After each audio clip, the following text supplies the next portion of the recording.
Welcome to another crochet tutorial. Today we are going to show how to crochet chain stitches. So first you need to make a slip knot, and if you don't know how to do that, please check out the slip knot video. I will leave a link to that video so that you can watch it and learn how to make a slip knot. So once you've made a slip knot, you insert your hook into the knot, and the knot needs to be free so that your hook can slide through it freely. I'm using a 4mm hook, and once you wrap the yarn around your finger, here's how I do mine. I wrap the yarn around my first finger and behind my little finger. You take your thumb and your middle finger and hold onto the base of the knot. And notice that the line from the knot to my forefinger is straight. It's not slacking, it's taut. That's important. So I'm going to yarn over. A yarn over is where you wrap the yarn behind the hook to the front of the hook, like that. Yarn over, and then I'm going to pull this loop through the loop that I've got on my hook. So as I pull my hook towards this loop, I turn it so that the hook faces the base of my slip knot. This is very important, and when I pull it out, I turn my hook to face back up. This is important because if I yarn over and I try to pull this loop through my loop rather, and my hook is facing the top of my loop, it's going to be really hard to get it through my loop. So it needs to face downward towards the base of my loop. Then it's going to be easy to pull it through. So right now I've got 2 chain stitches. This is the first one, and that is the second one. So let me unravel these two and start from scratch so that you can see what we need to do here. Make a slip knot.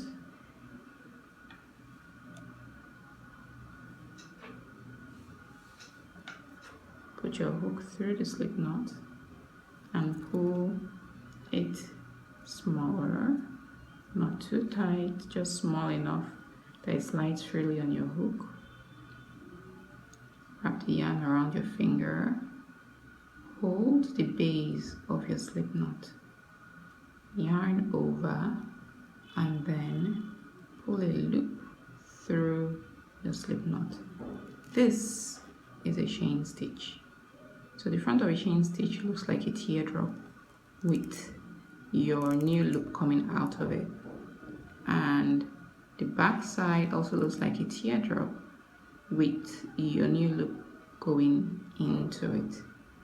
So that's the anatomy of a chain stitch. And to make more chain stitches, you just repeat the same steps. So you yarn over,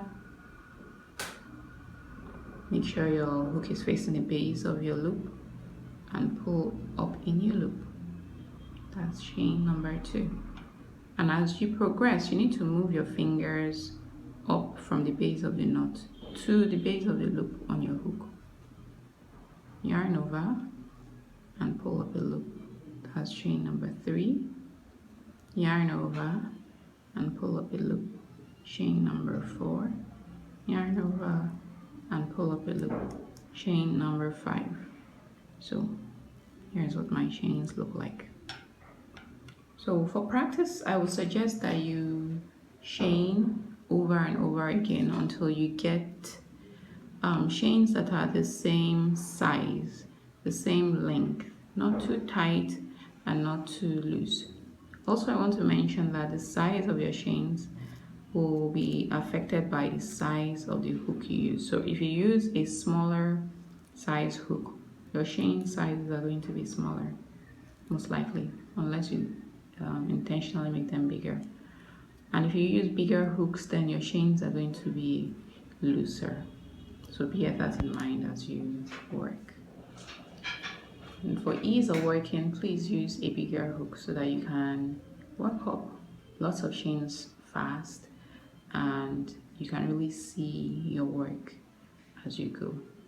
So I hope you enjoy making chains.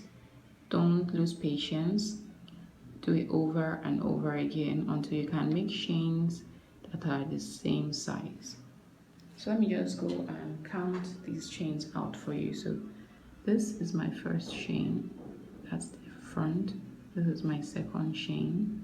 This is my third one, the fourth one, and the fifth one. This loop on the hook does not count as a chain stitch. So once we have mastered making chain stitches, we're going to move on to making the next set of stitches, which is the single crochet. So see you in that video. And if you like this video, please make sure you like and share and subscribe. Thank you for watching.